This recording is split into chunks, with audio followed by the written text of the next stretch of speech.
நிலா வந்து பார்த்தீங்க அப்படின்னா, ஒரு மாரி என்ன பண்ணுறது, ஏது பண்ணுறது அப்படின்னு ஒரு புரியாத ஒரு சிச்சுவேஷன்ல இருக்காங்கங்கிறது நமக்கு தெளிவா தெரியுது. ஆனா, அதே சமயத்தில தன்னுடைய ஒரு ஒரு சிச்சுவேஷன், ஒரு பிரச்சனை, அதுக்கு ஹெல்ப் பண்ணுறதுக்கு தான் சோழன் சில விஷயங்கள செஞ்சிருக்காரு. சோழன் பல பொய்கள் சொல்லியிருக்காரு. ஆனா, அது அவங்களுக்கு தெரியாது.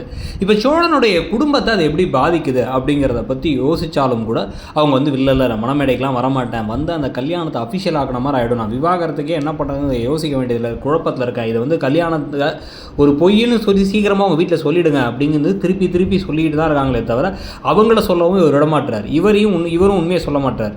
அப்ப கடைசில அவங்க அப்பாவை நினச்சி வருத்தப்படுறாங்கிற மாதிரி சொல்கிறதுனால தான் இப்போ வெளில வந்து சேரன் என்ன பண்ணுறாரு, எங்கள் குடும்பத்துக்கே ஒரு பெரிய கெட்ட பேர் இருக்குது, அதை போக்கணும் அப்படின்னா ஒன்னால தான்மா முடியும். ஒரு 2 மணி நேரம் நீ வந்து நிற்கிறது தான் எங்கள் குடும்பத்துடைய ஒரு மொத்த ஒரு எங்கள் ஒரு இழுக்கே வந்து இப்படி தெளிவாகும் அப்படிங்கிற மாதிரிலாம் வந்து பேசி எப்படியோ கன்வின்ஸ் பண்ணி கூட்டு போய் நிற்க வைக்க போகிறாங்க. ஆனால் இதுக்கப்புறம் அவங்க என்ன மாதிரி முடிவு எடுக்க போகிறாங்க? இப்போ எப்படியோ முடிவு எடுத்து மேடைக்கெலாம் வந்ததுக்கப்புறம் இறங்கினதுக்கப்புறமாச்சும் உண்மையை சொல்லலாம்னு நினச்சா அதை தடுத்து தடுத்து நிறுத்தி கடைசியில் இவங்க நிஜமான ஜோடி ஆகிற வரைக்கும் சந்தர்ப்ப சூழ்நிலையாலேயே ஒரு வீட்டிலேயே இருக்க போகிறாங்களா? அதே சமயத்தில் சோழன் ஏன் இவ்வளோ சுயநலமாக இருக்காருன்னு பல கேள்விகளும் வருது. உங்களுக்கு என்ன தோணுதுங்கிறத சொல்லுங்கள்.